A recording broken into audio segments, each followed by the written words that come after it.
Elevo os meus olhos para os montes, de onde me virá o socorro. O meu socorro vem do Senhor que fez o céu e a terra. Salmo de número 121, verso 1. Ministério Pão Vivo. Vem comigo em meu canal no YouTube. Mais um capítulo dentro de nosso tema a respeito do tempo do fim. Nesta semana, a gente vai analisar sobre o protótipo do anticristo. A gente que está parado em nossos comentários ali em 2 aos Tessalonicenses, capítulo 2, versos 3 e 4, quando o apóstolo fala do homem da iniquidade, do filho da perdição, aquele que Jesus não virá sem que ele seja revelado. Nós veremos desde as profecias de Daniel algo a respeito do anticristo. Anticristo, que quer dizer contra Cristo. A gente vai analisar em detalhes estas profecias, pois entre os cristãos sempre existiu uma tendência de que todos os governantes violentos, sagazes, que perseguiram os cristãos ou que têm tendências opostas ao cristianismo, todos eles os cristãos têm a tendência este é o anticristo. Já falaram que Saddam Hussein era anticristo, era o anticristo. Gaddafi era o anticristo, e dos anticristos mais fortes, mais ferrenhos, o que tinha a imagem mais forte para ser o anticristo foi o Hitler, aquele que perseguiu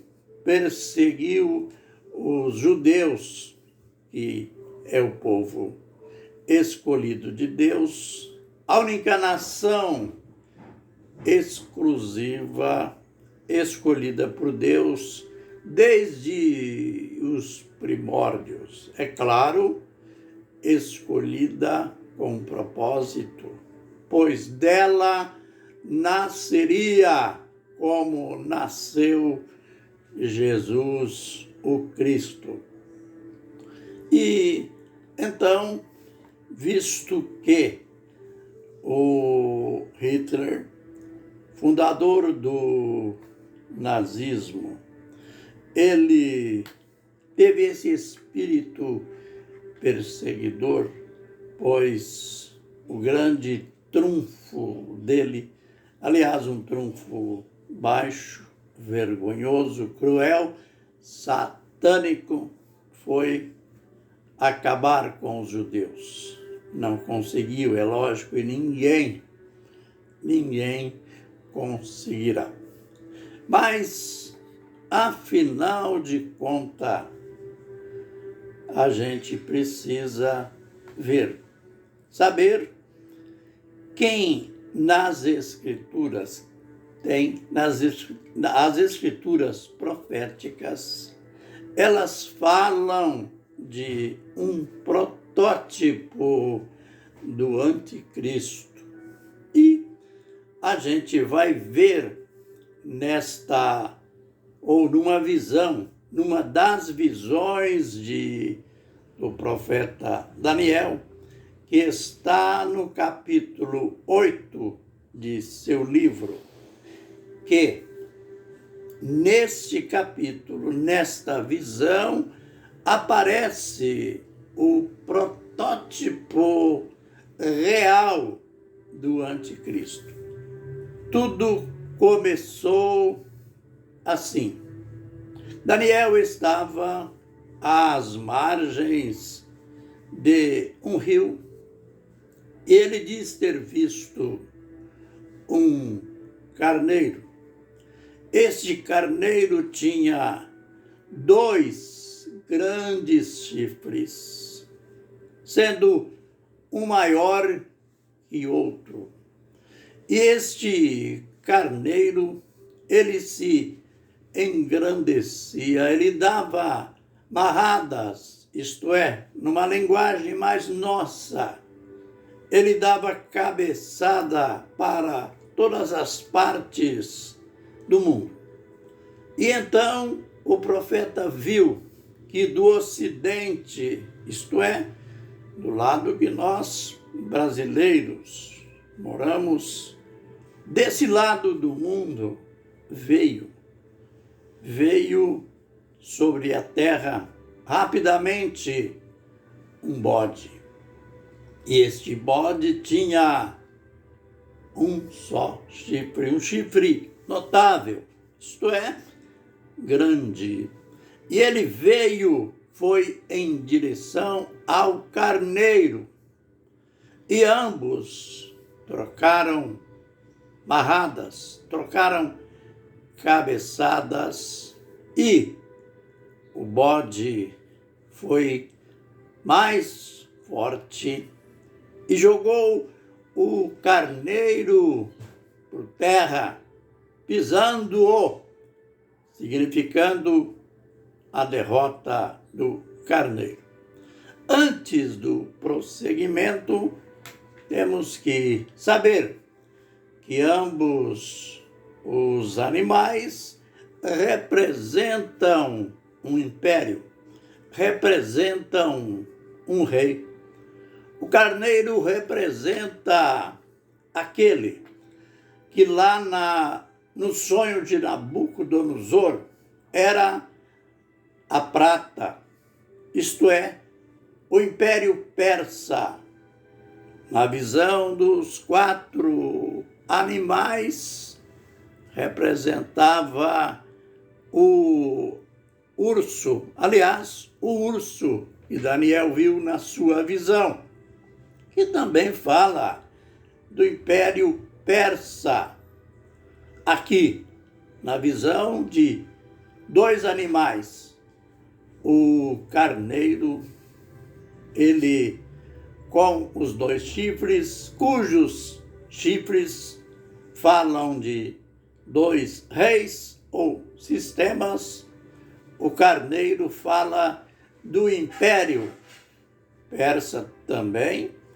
Os 2 chifres quer dizer a divisão desse Império Medo-Persa. E o bode, com o seu chifre notável, fala do aparecimento do Império Grego.